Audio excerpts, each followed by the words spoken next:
Before we forget it, let's talk a little bit about your wife and kids. Tell me about those. Yes. Well, when I first saw my wife, I know this sounds like a fairy book tale. I was smitten. I was already had a girlfriend. She already had a boyfriend. We already had that path laid out, not looking for somebody else. And again, I give credit to the providence of God to put me in a situation where I could meet her, get acquainted with her. I pursued her like a hound dog for 3 years. People say, well, what was your first date? We don't know, because there never was any really formal date. It was just me pursuing her behind the scenes. You know, she has a boyfriend, I have a girlfriend, but I'm pursuing her, because I thought I've got to have this girl. This is it.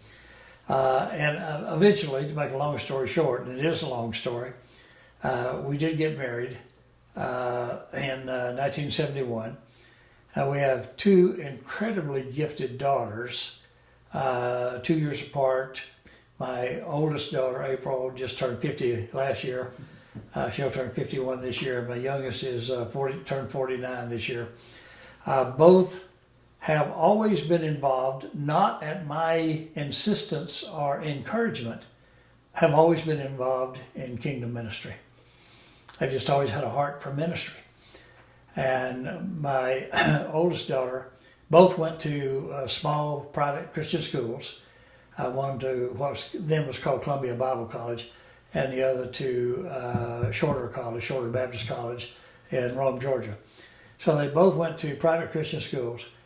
Both went into ministry type roles. My oldest daughter became a school teacher, and still a school teacher today, teaching in a Christian school in Greenville, South Carolina. My youngest daughter initially went off to the mission field, served with Campus Crusade for Christ for a number of years. Met her husband through that, and they now live in Canton, Georgia. And she is a homeschool teacher. She has 4 kids at home, partially in partnership with a small Christian school in Georgia. And have 7 incredible grandkids, all who love God and actively involved in church and Christian activities. A few years ago, 3 years ago, you mentioned that you retired and you came back to Loudon. Why retire in Loudon? You've lived many places. You're going to think I'm some kind of religious weirdo because of all of these mystical stories. But quite frankly, my whole life is based on the principles from Dr. Henry Blackaby's book called Experiencing God. I've taught that. In fact, I'm teaching it right now. I am currently teaching an Experiencing God class at First Baptist Church, Lenore City. That course by Dr. Blackaby taught me God has a plan for your life. You do not have to figure it out. I've heard people say to Dr. Blackaby, and I've had him teach in our church dozens of times over the years after we become acquainted with him. I've heard people say, well, I'm trying to figure out what, and he'll say, well, stop it. You don't figure out what God has for you. God reveals it to you. You just have to be watching and be prepared to notice this is what God is saying. This is what God is doing. I had no plans to move back to Loudon. I love Loudon. I've always loved Loudon. There are not many people who graduated almost 60 years ago from high school and lived in 6 other states, and every Friday night listened to the Loudon football game on the radio or on the internet, after it started being broadcast that way.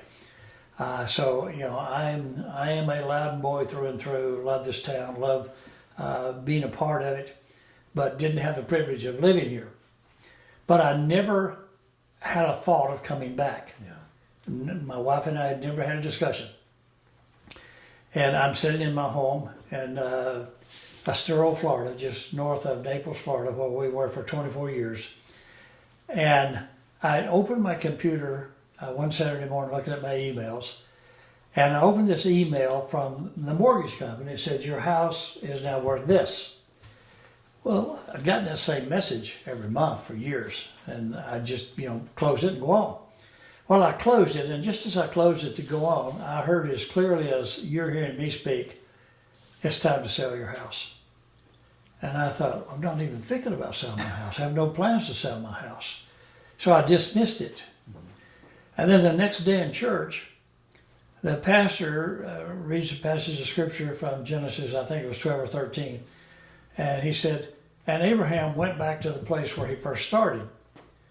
And that's all I heard. I have no idea what else he said that day. I heard that statement, and I thought, Nolen went back to the place where he first started. Well, I started in Loudon. Yeah. This is home for me. And again, I'm thinking, I have no idea what that means. We go to lunch after that service. We're taking a friend to lunch on his birthday. His name was Bill Lee, not Bill Lee, the Tennessee Bill Lee, Bill Lee of South Florida. And we're sitting at the table, and he says, can I ask you a question? I said, yes. He said, you're thinking about moving back to Tennessee, aren't you? And I thought, no, I'm not thinking. I'm thinking. Wednesday night, same week, we go to the dinner theater at Fort Myers. The lady was with us at the intermission. She said, can I ask you a question? I said, sure. And she didn't ask it in the form of a question. She made it in the form of a statement. She said, you're moving back to Tennessee, aren't you? And I said, well, I hadn't thought about it, but I am now. I can't help but think about it now because I'm getting this from every direction. So quite truthfully, I had no plans, no ambition to move back home. I'm so glad I did. We loved it in South Florida, very engaged there. But we did. We saw that God was leading us back. And we came back here. It'll be 4 years, April 1, Wow. that we came back to Tennessee. And we've absolutely loved being back here. Good deal.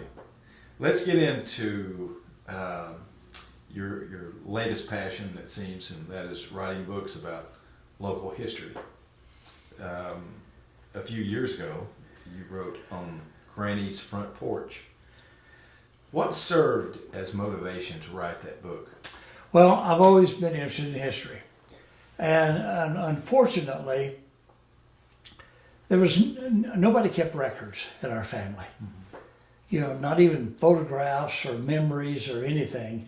Mm-hmm. I'm speaking this week, as a matter of fact, at Lenore City High School creative writing class, and I'm speaking on that. You need to record your history now. Mm-hmm. You're not thinking about when you're 15, but when you get to be 75 and you want to write it down, you won't have the facts. Mm-hmm. You won't have the memories and the memorabilia that you have now.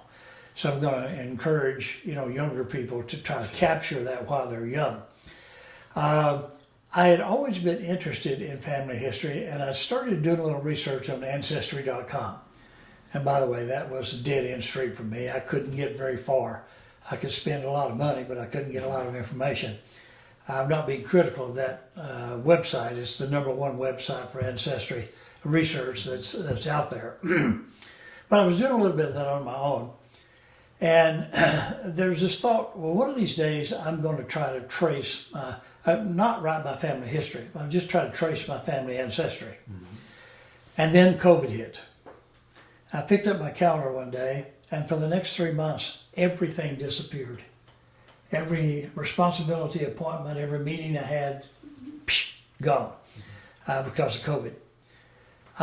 And I'm the kind of guy, I tell people, I can do anything except nothing. I can't handle nothing. I've got to be busy. Yeah. And I thought, I've got to find something to do, or if I don't go crazy, I'm at least going to run my wife crazy, and maybe both of us will be crazy. And then I thought, okay, this is the time to do the family ancestry. Mm-hmm. So I got significant engaged in it. I was working probably 30, 40 hours a week because I had nothing else to do, just on ancestry and history.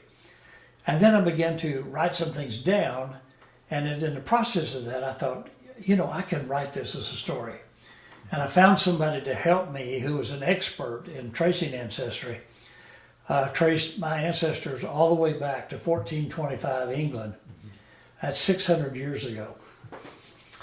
So I have every ancestor in my direct lineage. I say every ancestor, as accurate as old history would record it. There's always inaccuracies in that. But I could trace all the way back from John Rollins in 1425, Suffolk, England, 200 years across England, 200 years in New Hampshire, first settlers in New Hampshire. Rollinses were governors and senators and bankers and lawyers in New Hampshire. I don't know what happened when we moved south. We all became farmers. And then the one family who came south to the hills of Tennessee, and 200 years, actually 190 years of my family being in Loudon County in this area. So I wrote all that down and titled the book On Granny's Porch because Granny Rollins, who the Granny Rollins farm lived in Piney, the family always gathered on her front porch in good weather. There was no house everybody could get in, but we could gather on her front porch and in her front yard, and you know exactly what that front porch looked like because it was right next door to where you used to live. That's right. And then after coming back here, I'm sorry to interrupt, No. but a continuation of that, it wasn't until coming back here, and I'd drive out in Piney, and I would remember all these stories.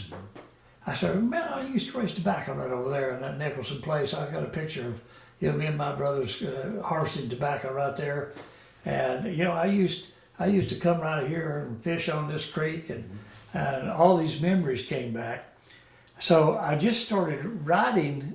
A memory would come to my mind, and I'd write a short story. Maybe 6 to 8 pages of a short story. And I wasn't thinking about putting those in a book.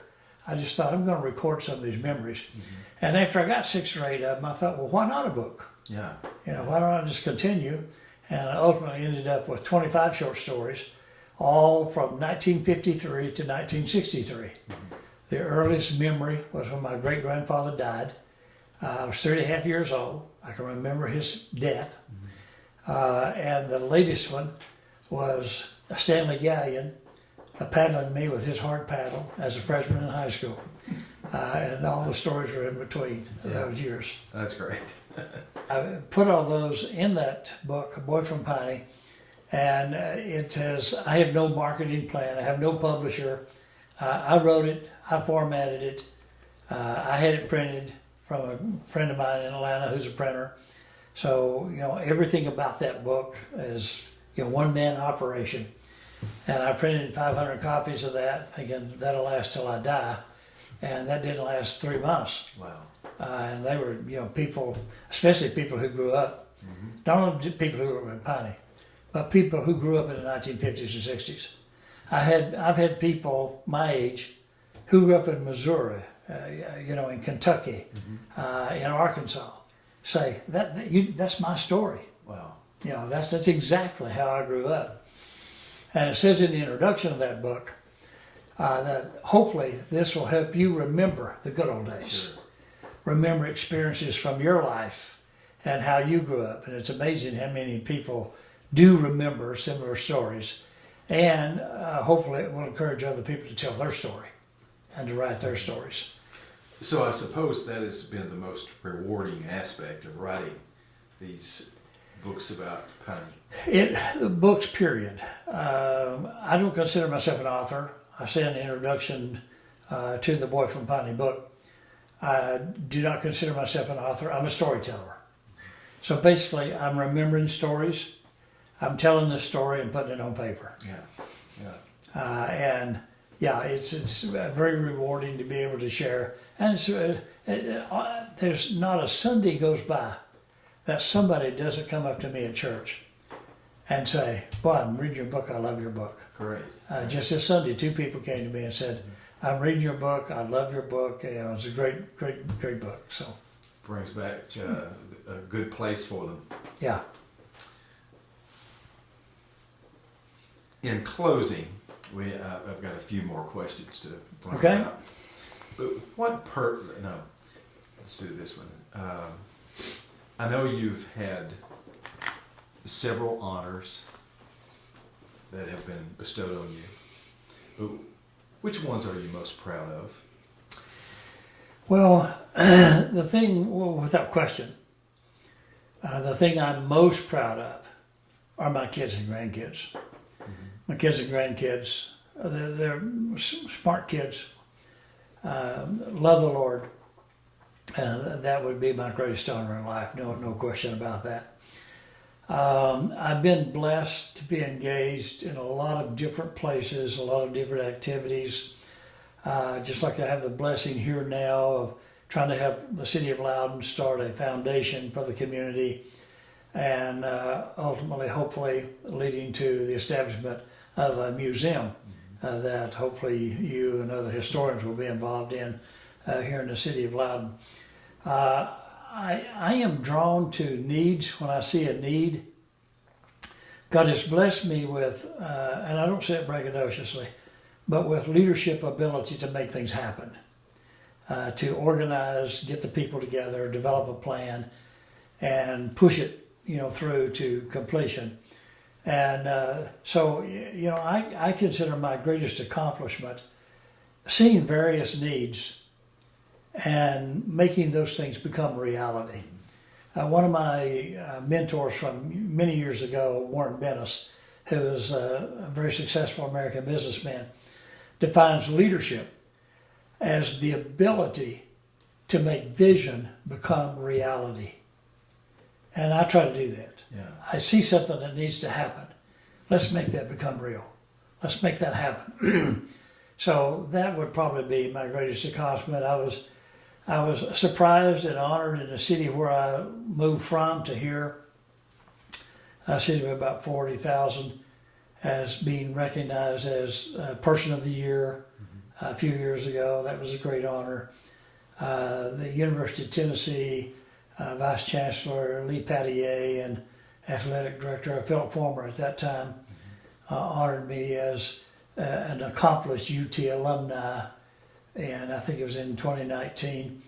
And there's there are a lot of smart people, great people have gone through the University of Tennessee, and to receive an award that probably less than 500 people have ever received, among hundreds of thousands of graduates. Again, you look at it and you say, how did that happen? It's the providence of God. It's just the goodness of God. It's not me. Of all those people that have touched your life, can you name one or two, a few, that really had the largest or the greatest impact on your life? That's easy. Dr. Henry Blackaby. Dr. Henry Blackaby, who's the author of Experiencing God, that's the greatest small group study in the world. I firmly believe that. Now, I'm saying that. I'm a guy who has a small group study, GPS Life Journey, that's been used by thousands of people. But Experiencing God has been used by pushing 100 million people in 75, 80 countries around the world over the past several decades. That study was life-changing. And then again, the providence of God, he put me in the path of Dr. Blackaby, who became a personal mentor, coach, for 20 years, until he died about 2 or 3 years ago. Where did he live? He lived in just south of Atlanta, metropolitan Atlanta. Okay. I think his address is actually Rex, Georgia. Jonesboro, in that area, Georgia, South Atlanta. He was a Canadian originally, but a great influencer in the Southern Baptist denomination. Okay. And every denomination, every Protestant denomination in America has used Experiencing God study in their churches. Mm-hmm. So that's how prominent that is. But Dr. Blackaby was for sure. And at every turning point in my life, God again providentially put Dr. Blackaby there. I remember when I was seeking to start GPS Life Journey, didn't know what I was doing. And I lived in Naples, Florida at the time. And a guy from the National Christian Foundation was going to be at the Ritz-Carlton in Sarasota, Florida. And I called him to see if I could go seek wisdom from him, because I knew him from when I was in Atlanta. So I go up to the Ritz-Carlton. I get there 1 hour early. I go in the lobby of the Ritz-Carlton in Sarasota. I sit down in a chair. And just as I sat down, somebody said, "Nolen Rollins, what are you doing here?" And I looked up, and it was Dr. Blackaby. Wow. And I told him what I come for. And I said, "Do you have any time?" And he says, "I have exactly 1 hour until I speak again." So, he gave me direction at that point in time. And basically, Dr. Blackaby's coaching, mentoring can be summed up in this one thing. What is God saying? That's all you need to know. Yeah. You can weigh the pros and cons all you want to, but that's not how you make a decision. What is God saying? What is God telling you to do? I had a friend from Florida who was a concierge doctor when we lived in Florida, called me after moving here. And he said, "I lost the lease on my office building," he had a private practice. And he said, "I need to make a decision what to do."